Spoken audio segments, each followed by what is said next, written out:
Now, the first chapter of our textbook is, of course, called The Evolving Art of Public Speaking. And this is, of course, the same subtitle of our textbook, Public Speaking, The Evolving Art. And what this chapter does is it sets up public speaking as a historical skill and craft that's been important to human beings from ancient times until the present day, right? And what it's important to remember is that public speaking is a kind of power. The ability to communicate to groups of people effectively is a skill that can get you a kind of power. And you get to plug in how you want to use public speaking in your life. And I think that's really what this chapter is setting up. And so it's going to talk about how public speaking has evolved through time, from particularly the ancient Greeks through to now, where we use webcams and microphones and teleprompters and these kinds of technologies. So public speaking, evolving art. So it's important to remember that public speaking is also a kind of craft, a kind of skill that has to be worked at. Nobody is, some of us, might be more expressive in some ways, but it's something that has to be practiced, something that has to be developed and cultivated, right? Nobody just comes out of the womb and is really good at weaving, right? You have to learn how to weave. And so public speaking is a craft, and as a craft, it's something that has to be practiced. It's also interesting and notable that public speaking is considered an art, right? On the continuum between science and art, public speaking is more artistic than it is scientific in some ways. You can be creative. It's subjective, right? Whereas science and math and those things are more precise and measured and testable and these sorts of things. Public speaking is more of an art form. And to be good at an art form requires practice. Now that said, although it is an art form, there are certain fundamentals that we can lay down, certain systems and processes that we can put in place to make us better at it, right? It's also an evolving form of communication, right? So part of what makes us human is our ability to communicate precisely. So we come out of Africa about 120,000 years ago in bands of 100, groups of 100. And our ability to communicate becomes really, really important, right? And to communicate as groups. So we probably started communicating by, our important ritual of humans was probably sitting around the campfire and communicating, telling stories, right? And to this day, it still forms as kind of like, it's an important social function, right? We communicate with each other to get closer to each other, to find empathy, just to communicate and create community, right? And of course, that's not necessarily how we do communication today, right? We don't necessarily sit around the campfire unless we're camping, right? And so it's evolved, right? Public speaking has grown and changed as technology has changed, as society has changed.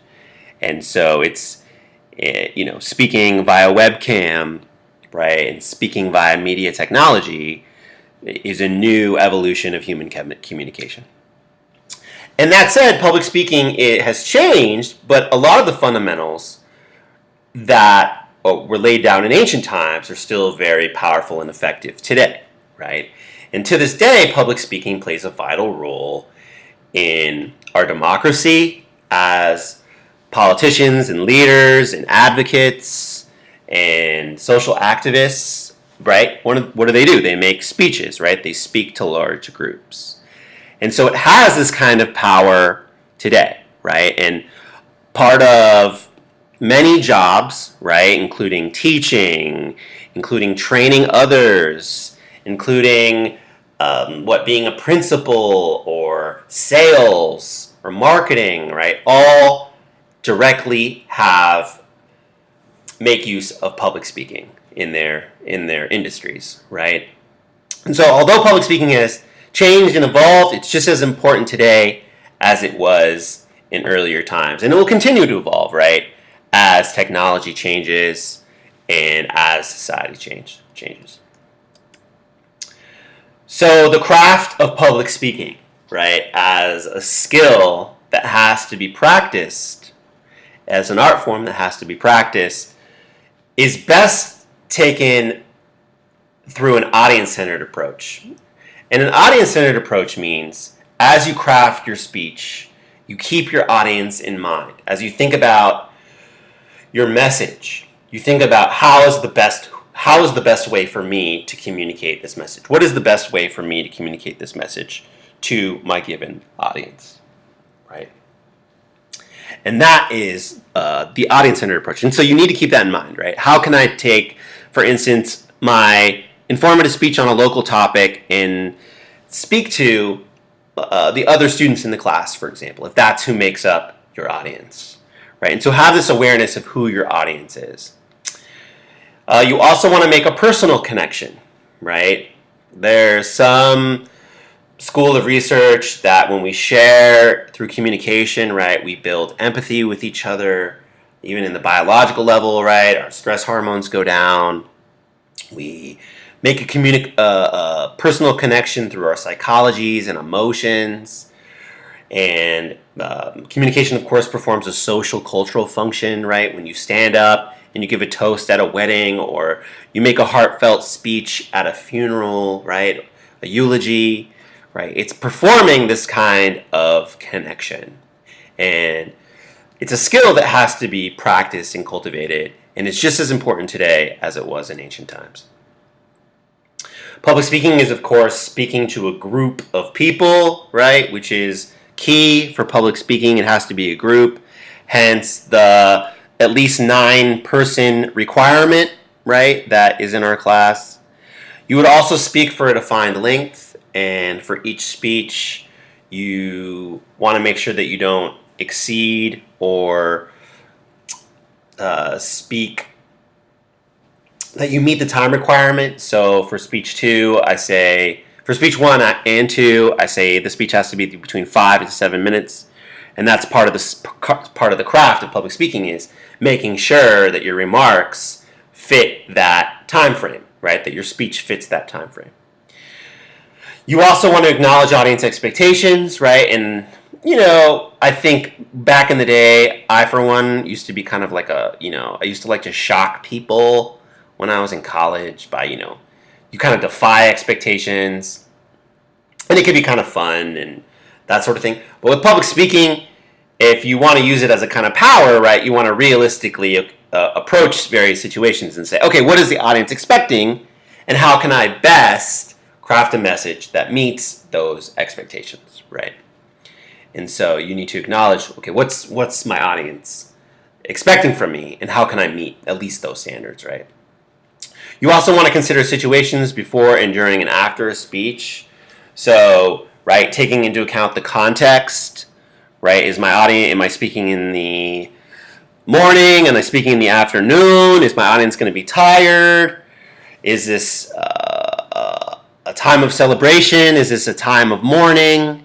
Right? And so to have a really good understanding of the situation, right? The way you'd approach a speech for someone who has passed, a funeral, for instance, would be much different than a birthday, right, or a wedding. And so taking into account those situations. Now, public speaking has, of course, evolved through time. The textbook lays out these various eras. The classical era, which is kind of a fun era. I really like this era because it's the Greeks. Of course, in many subjects, there's this kind of Western bias. Did the Aztecs deliver speeches? Absolutely. Did Egyptians deliver speeches? Absolutely, right? But of course, in the West, in our textbooks, we go back to the Greeks and Romans, and there is that kind of bias.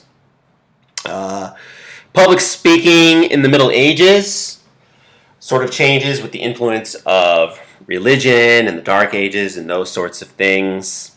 And then public speaking evolves into the Industrial Era. And throughout these eras, right, it's always been important to democracy. It's always been important to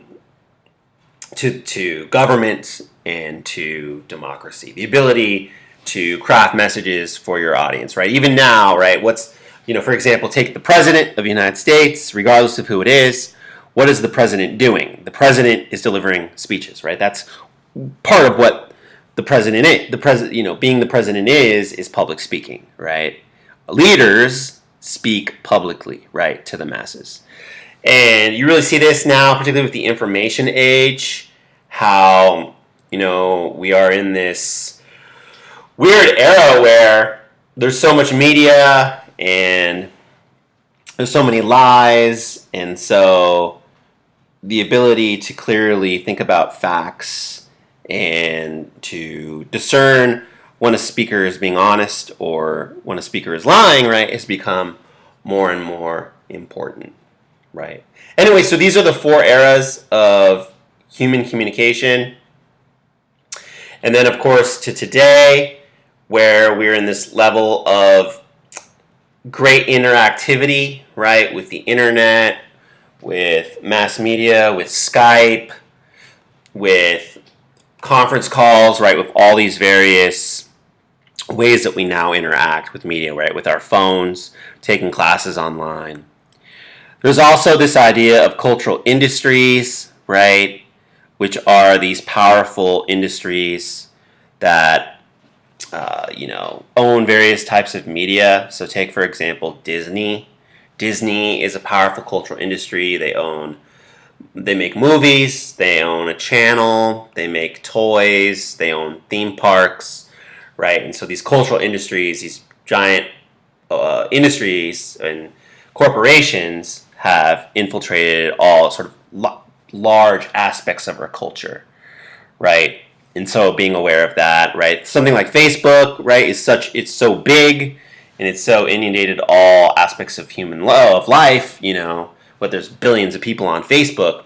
And so that too is a kind of cultural industry. And there's a debate going on right now about what we do to regulate these huge, techno media giants and the role that they have in our lives, right?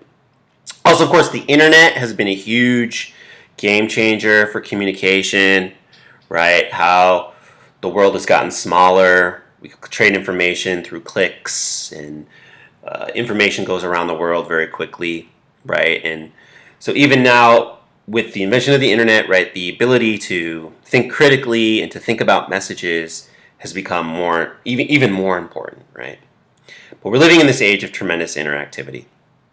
And the way that we interact with media in our daily lives, right, it's very ubiquitous, right? Keeping that in mind, it's also important to remember that there is a digital divide, that not everyone has access to digital media, that we shouldn't take for granted that all of us, get access to the internet equally, right? There's different parts of the world, different parts of the U.S., where certain families don't always have computers, don't always have internet access, and it's important to remember that there is a digital divide.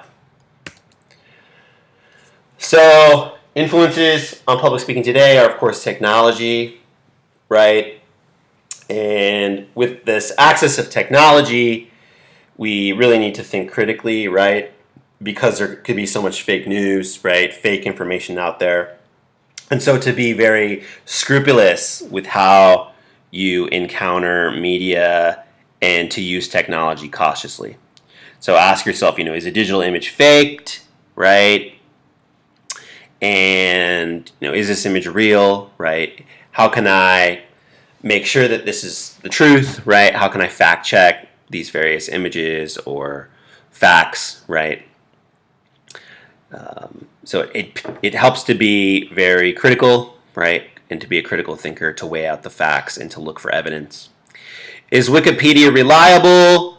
So more and more, Wikipedia, right, as the world's biggest online encyclopedia, the world's biggest encyclopedia, has become considered pretty reliable, believe it or not, because it's it's just like any other encyclopedia, right? But it does source its information, right? It backs it up with links and evidence, and so more and more Wikipedia is actually becoming reliable. That said, you wouldn't want to cite an encyclopedia, right? You don't cite encyclopedias as reliable sources. What you do is you go and you cite the first-hand and the second-hand sources, but you don't cite the encyclopedia itself, right? You go to the encyclopedia to get general information, to do an initial search that leads you to first and second-hand sources, right? So keep that in mind. But Wikipedia is an important tool, right, in our lives, right? If I want to know how old Barry Bonds is, right, what's the first thing I'm going to do? I'm going to Wikipedia Barry Bonds, right? Information literacy, yeah. So because technology is so ubiquitous in our lives, many of our lives, the ability to navigate this information, to be discerning of what's real, what isn't real, news versus fake news, infotainment, right, versus a commercial, right, a commercial versus a news article, right, your ability to sort of discern that is a real, true, and important skill. And hopefully classes like this help you to develop information literacy. So, foundations of public speaking. So, in our society, we often go back to the Greeks and Romans, and of course, that's what our book does here. These foundations are actually still very relevant today, and I'd like you to know them throughout the semester. So, it's going to lay out Aristotle's Rhetoric, which is an ancient text written by the Greek philosopher Aristotle. And we talk about Romans and the 5 arts. I never heard of it as the 5 arts. I always heard this as Cicero's 5 canons.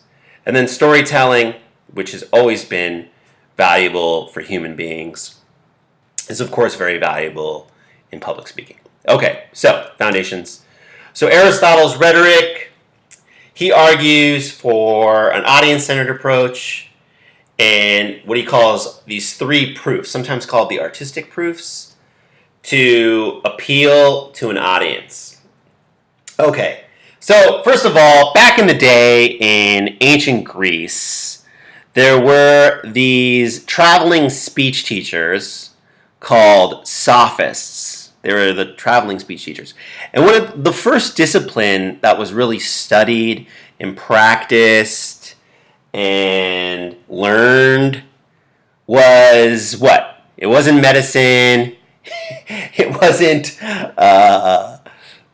math necessarily, right? It was public speaking, right? And so in ancient times, in ancient Greece especially, public speaking was a very important skill, particularly for rich, landowning white males, right? So one of the things about Greece is they're considered like the first democracy, which democracy rises up in Athens, in the city-state of Athens. And although they're a democracy, they owned slaves, and not everyone could participate in the Senate, right? Only landowning rich males, right? Which sounds very familiar, right? But if you were a landowning rich male, a young man, and you wanted to join the Senate, and you wanted to become powerful in the Senate, you could hire a sophist, a public speaking teacher, to teach you this craft of public speaking. And so the sophists had traveled all throughout ancient Greece and the ancient world. They had traveled to Persia and Sparta, right, and the various parts of the world of antiquity, right? And they knew that what was true in, say, Asia Minor wasn't necessarily true in, a different part of the ancient world. So what was true in Athens, right, in the cultural sense, wasn't necessarily true in Sparta. So what was important in Athens was learning and democracy, and what was important in Sparta was toughness and men becoming warriors, right? And so they could see how the truth was culturally relative, how the truth was contingent.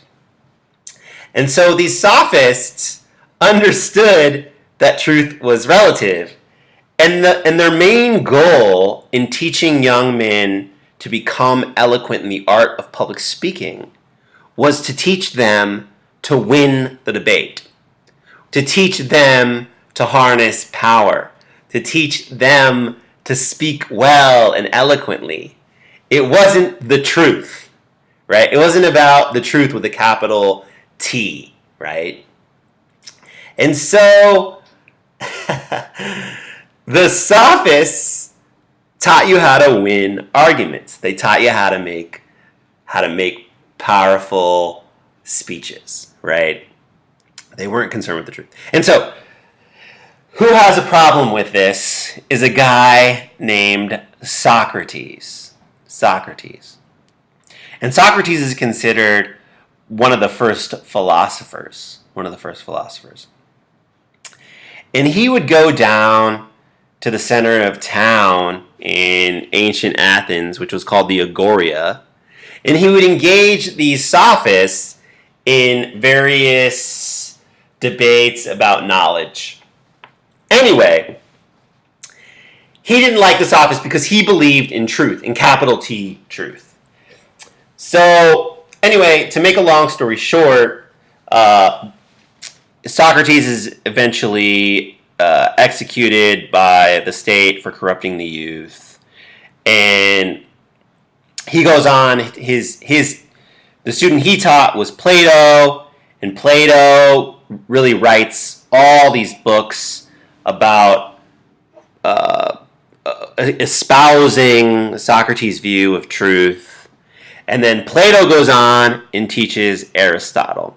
And really what happens is Socrates, Plato, Aristotle, they won the debate.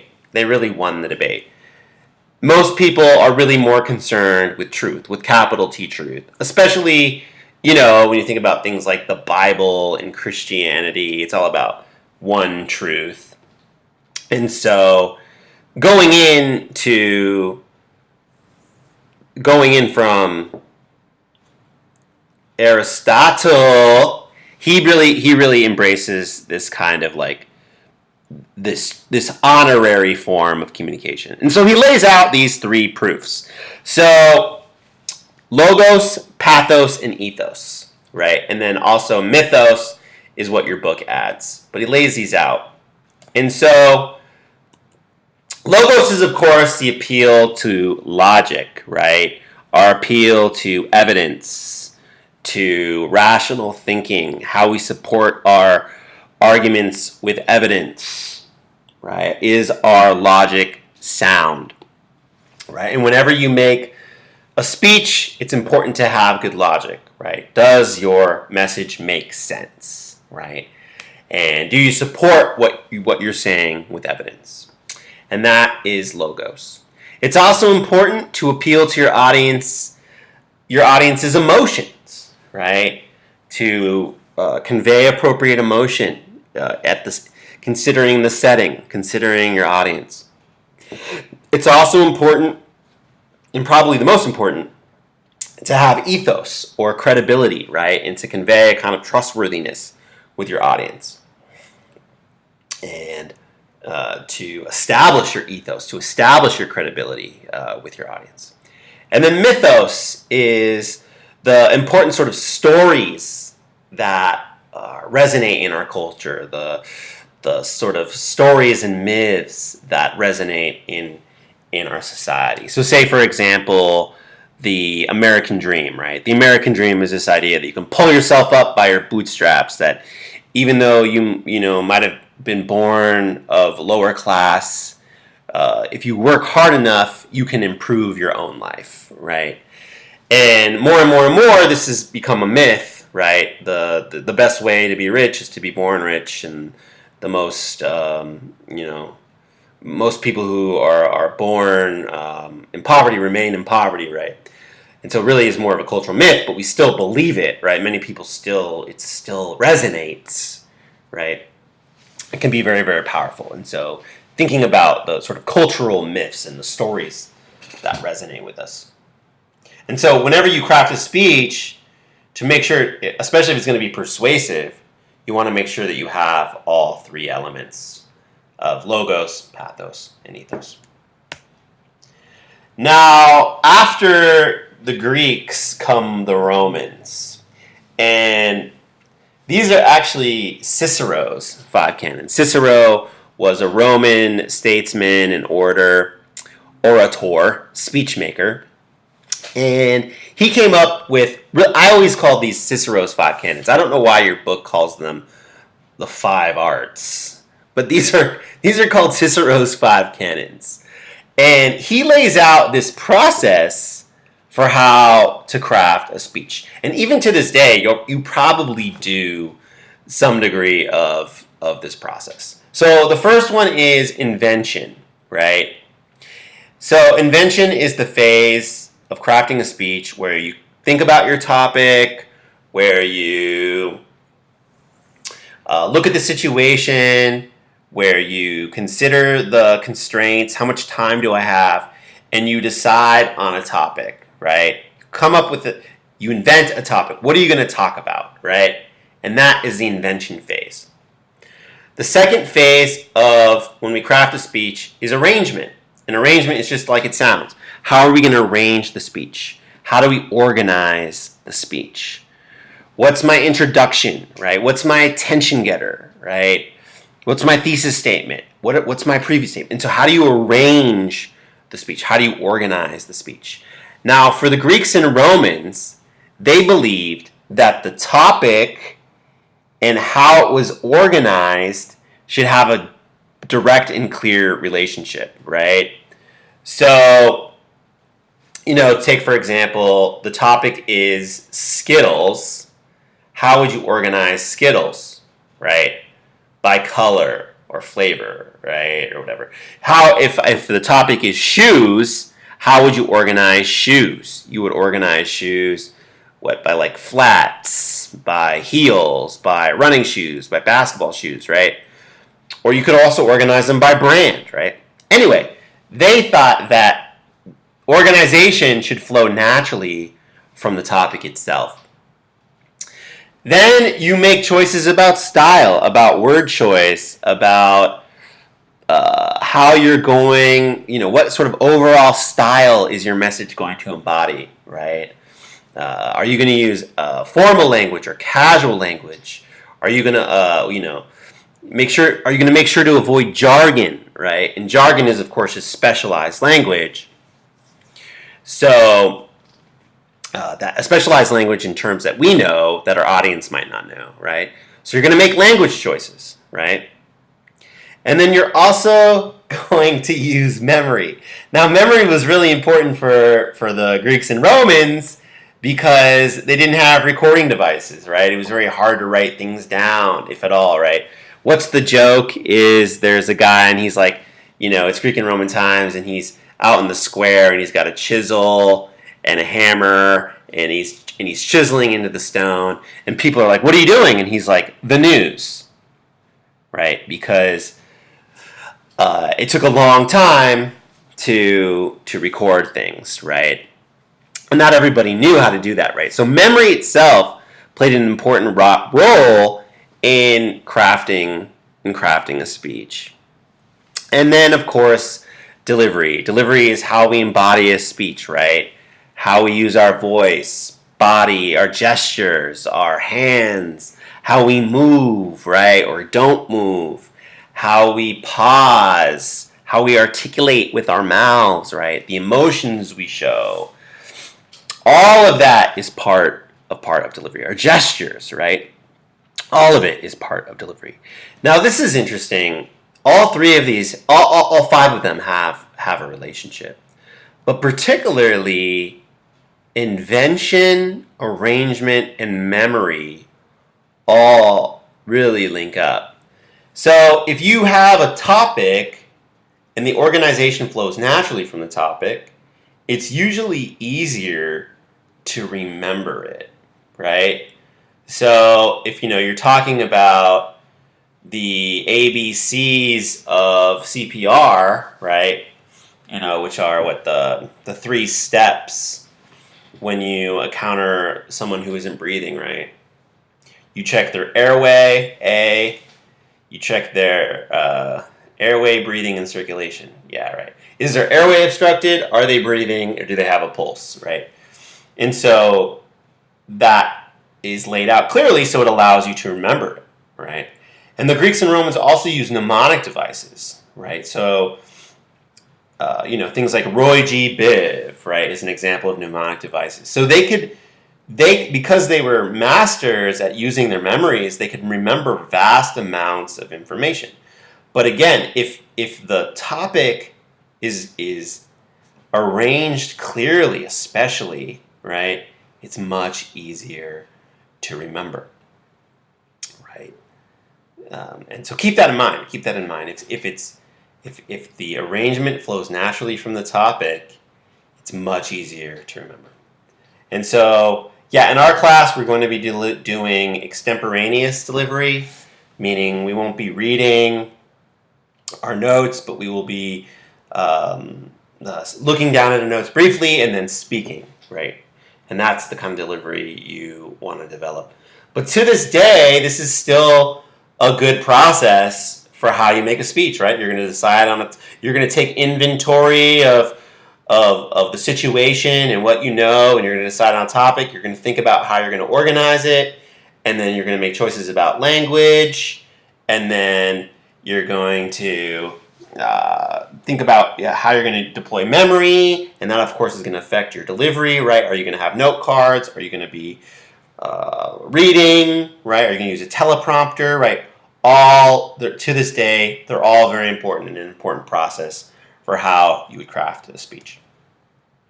Also, storytelling is a major aspect of public speaking. We are all highly motivated by stories, right? And stories help us orient and explain and understand our worlds. They help us connect ourselves to the world. They help us envision possibilities. And, even to this day, right, good public speaking is good storytelling. And so keep that in mind, right? How can I tell a good story? How can I keep my audience's attention, right? And that is through storytelling. Also, storytelling, leads us to apply logic, right? That things make sense because the story makes sense, right? And they help us to see things. They also help us structure events, right? That things have a beginning, a middle, and an end. And we often think about things as having a beginning, middle, and an end. And then stories also can help us bridge cultural differences, right? That there can be some sort of, within cultural differences, there can be some underlying sort of universal truths, and we can come to empathetic understanding through the stories we tell. So keep that in mind. Good public speaking is often good storytelling. Like, for example, if you take a TED Talk, right? They always weave in their own story, by the way, which is some good ethos, and they always have a good story that they're telling in those presentations. So public speaking is also a life skill that allows you to critically analyze a topic, right? To take a topic and to organize it, to take a topic and pick it apart and to see what's the argument and how can it be supported. It allows you to grow confidence. Part of that public speaking as a form of power is that public speaking becomes a skill that allows you to express yourself, and that should make you more confident. It also can help you become a better listener, right? Especially by thinking about how a message is crafted and really being present to that message and thinking about it. It can also make you better at adapting to audiences, right? To consider, okay, whether I'm talking to my boss or a teacher or a friend, right? How am I going to adapt my message based on who I'm talking to? Public speaking will also help you build credibility, particularly your ability to sell yourself in terms of your ethos, and to think about, okay, what are topics that I have expertise in? What are topics that I would be a credible speaker in? Public speaking should also help you find and use reliable information. So help you weigh out sources and find good sources. Organize ideas effectively. Yeah, to think about how you can organize ideas, right? If I, depending on the topic, right, and depending on the goal of the speech, right, how you're going to organize that speech is going to vary, right? And then how to present ideas effectively, right? How can I clearly articulate my ideas to an audience that helps me reach my goals, right? And public speaking is a skill and a form of power, right? Again, a form of power that you can tap into in your life. This is just a chart of skills on the left side, and then skills that how they develop in public speaking, and then how they might benefit you in everyday life. So this is important, right? So take, for example, critically analyzing ideas for a speech is the skill, and then public speaking helps you develop that skill by examining logical, logos, emotional, pathos, and ethical values of an idea. So that's ethos, right? And then determining how to fit an idea with an intended audience, right? So you're thinking critically about that idea, and then you can evaluate the merit of a proposed project at work, right? So you could say, okay, how is this project at work operating logically? How is this project at work maybe operating on an emotional level? And is the project ethical, right? And so, yeah, you're definitely developing skills that should transfer into life skills. Public speaking effectively in public. Yeah, these are all, of course, places where you're going to speak. Classes, of course. Workplace, right? You might be called on to give a pep talk or to lead a meeting, definitely, or to lead a training. In our communities, right? Meetings. I already talked about how public speaking is an important part of democracy, but of course, in our communities. Social events, definitely, right? We come together and speak and communicate to each other, especially socially. Online, of course, right? How we present ourselves online through written messages and the images that we post, right? And then distance speaking, which is a specific kind of speaking that's laid out in Chapter 16, which is like, interviewing via Skype and crafting messages over great distances. So public speaking and human communication today. So these are just various aspects, disciplines within public speaking. Interpersonal communication is about how we communicate one-on-one with family and friends and in our relationships. It's actually really vital form of communication. And if you're interested, you could take interpersonal communication. COM 102. Small group, right? How we communicate in small groups, teams, right? Is an important form of communication. How organizations communicate is also fascinating. So there is also organizational communication, and study how corporations and other organizations go about communicating. There's also mass communication, which is the field or the study of mass media, things like the news, things like movies and television, and how those communicate to the masses, right? And this is another field within communication. And then, of course, public communication, which is what we're doing, right, touches more on public speaking and how messages are formed to an audience, to larger audience. Different models of communication. So this model of communication is the new one, and it talks about how these various spheres of communication and how they impact us. So basically, you are in the middle, right? People are in the middle, and then these four spheres are sort of swirling around us and impacting us, right? And so, of course, there's mass media, so things like news media, television, radio, right? These powerful messages that are hitting us all the time, and they're often owned by uh, cultural industries, right? These news organizations or these channels, right? That own the media, right? And so television, movies, these sorts of things, these we consider mass media. There's also mediated communication, particularly so talking, texting, emailing, messaging, smartphone devices, right? So we're more and more we're engaged in this kind of like mediated communication with texting and posting, right? Or things like even our smartphones. So we're often engaged in mediated communication now. That said, this has led to more expressive technologies, right? Our ability to use webcams and digital cameras, and so we have more expressive technologies now than ever before. So, right, you can film yourself, you can post a selfie, right? And so that's also an aspect of it. And then, of course, we have face-to-face communication, right? And so how we communicate verbally and non-verbally and face-to-face is still very, very important, right? And so this is one model of communication. It's called the spheres model, and how these four spheres really impact us in our lives. This is a newer model, and I guess it makes sense given how communication is changing as an evolving art. Now, this is more of the model that I was taught when I was in communication classes. And it's basically a very simple model, but I think it's an important model. And what you do is you have a speaker, right? And you have the audience.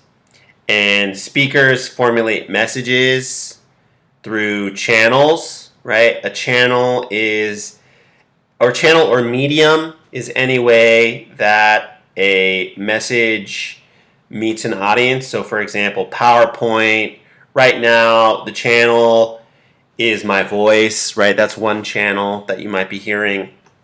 If you can hear my voice, then that's a medium with which the message is traveling through, right? And in public speaking, right, you have the speaker, and then you have the audience, and then the audience is also communicating back, right? So say the speaker is boring or long-winded, and you roll your eyes, or you're not paying attention, right?